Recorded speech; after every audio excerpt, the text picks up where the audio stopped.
लोक साहित्यको पृष्ठभूमि, ब्याकग्राउन्ड अफ फोक लिटरेचर। लोक साहित्यको विकास मानव सभ्यताको विकाससँगै जोडिएको छ। यसको पृष्ठभूमिका मुख्य पक्षहरू निम्न छन्। उत्पत्तिका दुई धारणा। मानव र सृष्टिको विकासका बारेमा दुईवटा मुख्य धारणाहरू छन्। अध्यात्मवादी धारणा, यस अनुसार ब्रह्माले सृष्टिको रचना गरेका हुन् र मान्छे पनि त्यसैको हिस्सा हो।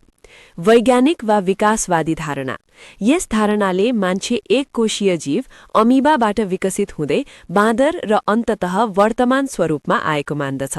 आदिम युग र सामूहिक चेतना।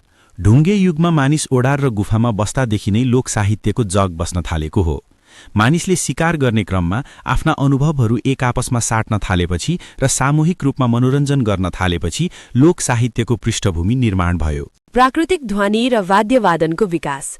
मानिसले प्रकृतिबाट नै सङ्गीत र साहित्यको प्रेरणा पायो। जस्तै हावाले जङ्गलका पात हल्लिएको आवाजबाट बाँसुरीको कल्पना, छाला सुकाउँदा निस्कने आवाजबाट ढोलकको निर्माण। अचेतन र स्वाभाविक विकास।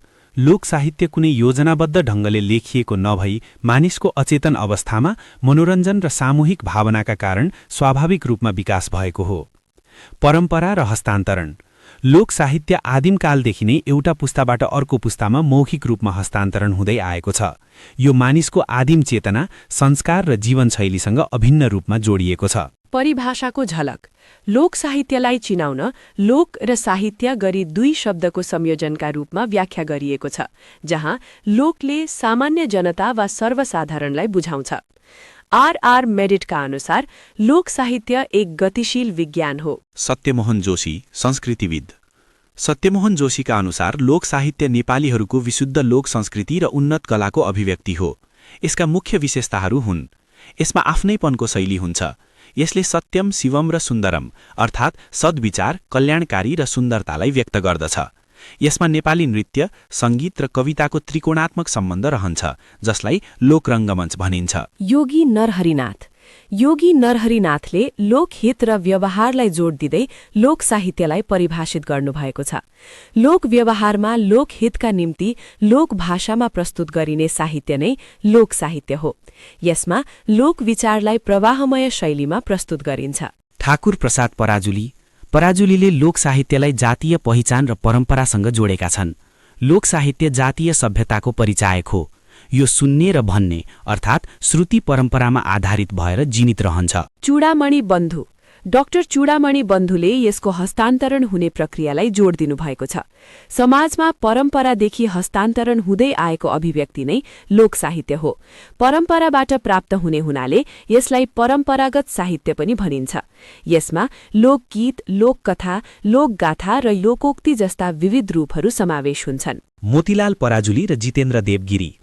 उहाँहरूका अनुसार लोक साहित्य सामूहिक भावनाको उपज हो। लोक जीवनका सुख दुःख, रीतिरिवाज, आस्था र निष्ठाको मौलिक कलात्मक अभिव्यक्ति नै लोक साहित्य हो। यो मौखिक माध्यमबाट प्रकट हुन्छ र यसमा सामूहिक अवचेतनाका भावनाहरू विद्यमान हुन्छन्। लोक साहित्यको स्वरूप। लोक साहित्यको स्वरूपलाई बुझ्न यसका आधारभूत विशेषताहरूलाई हेर्नुपर्ने हुन्छ। यसका स्वरूपका मुख्य पक्षहरू यस प्रकार छन्। सामूहिक अभिव्यक्ति। लोक साहित्य कुनै एक व्यक्तिको रचना नभई सामूहिक चेतना र चिन्तनको अभिव्यक्ति हो। यसले लोकमानसका साझा भावनाहरूलाई समेट्छ। मौखिक परम्परा अर्थात् श्रुति स्मृति। यो लेख्य रूपमा नभई भन्ने र सुन्ने परम्पराबाट जीवित रहन्छ। यो एक पुस्ताबाट अर्को पुस्तामा मौखिक रूपमै हस्तान्तरण हुन्छ। अज्ञात रचनाकार। यसको रचनाकार र रचनाकाल अज्ञात हुन्छ। यो समाजको साझा सम्पत्ति मानिन्छ। परिवर्तनशीलता र गतिशीलता। समय र स्थान अनुसार लोक साहित्यमा परिमार्जन र परिवर्तन भइरहन्छ। यसमा समयानुकूलता र गतिशीलताको गुण हुन्छ। सरल र स्थानीय भाषा। यसमा मानक वा जटिल भाषाको सट्टा सरल स्थानीय कथ्य भाषा र शैलीको प्रयोग हुन्छ। हृदय तत्त्वको प्रधानता। लोक साहित्यमा बौद्धिकता वा बुद्धि तत्त्वभन्दा हृदयका भावनाहरू अर्थात् हृदय तत्त्वको बढी प्रबल हुन्छ। लोक संस्कृति र विश्वासको प्रतिबिम्ब। यसले लोक जीवनका रीतिरिवाज, लोक विश्वास, धर्म र संस्कृतिको यथार्थ चित्रण गर्दछ। लोक रङ्गमञ्चको त्रिकोण। सत्यमोहन जोशीका अनुसार लोक साहित्यमा नृत्य, सङ्गीत र कविताको सन्तुलित संयोजन रहन्छ, जसलाई लोक रङ्गमञ्च भनिन्छ। नृत्य नेपाली लोक नृत्यको स्वरूप। सङ्गीत नेपाली लोकलय र तालमा आधारित सङ्गीत। कविता नेपाली छन्द र भावमा ढालिएको लोक कविता। लोक साहित्य मानव सभ्यताको आरम्भिक अवस्थादेखि नै सामूहिक चेतना र मनोरञ्जनको माध्यमका रूपमा विकसित हुँदै आएको एक महत्वपूर्ण विधा हो। यो कुनै व्यक्ति विशेषको निजी सृजना नभई समस्त लोक वा जनसमुदायको साझा सम्पत्ति र सामूहिक भावनाको प्रतिबिम्ब हो। यसका मुख्य निष्कर्षहरूलाई निम्न बुदामा समेट्न सकिन्छ। मौलिकता।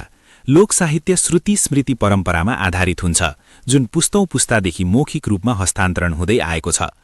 सांस्कृतिक पहिचान। यसले कुनै पनि जातिको सभ्यता, संस्कृति, रीतिरिवाज र लोकविश्वासको जीवन्त चित्रण गर्दछ। स्वभाव र शैली। यो आधुनिक सभ्यताको कृत्रिमताबाट टाढा, सरल र स्थानीय कथ्य भाषामा व्यक्त हुने हुनाले यसमा हृदयतत्व र आफ्नैपनको प्रधानता रहन्छ। गतिशीलता। यो स्थिर नरही समय र परिस्थिति अनुसार परिमार्जन र परिवर्तन भइरहने एक गतिशील विधा हो। अभिव्यक्तिको त्रिकोण। सत्यमोहन जोशीका अनुसार लोक साहित्यमा नृत्य, संगीत र कविताको सन्तुलित संयोजन पाइन्छ, जसले नेपाली जनजीवनको पूर्ण चित्र प्रस्तुत गर्दछ। अन्ततः लोक साहित्य हाम्रो आदिम परम्परा र संस्कारको धरोहर हो। यसले लिखित साहित्यको आधारभूमिको रूपमा काम गर्नुका साथै मानव जातिलाई पहिचान जोगाइराख्न महत्वपूर्ण भूमिका निर्वाह गरेको छ।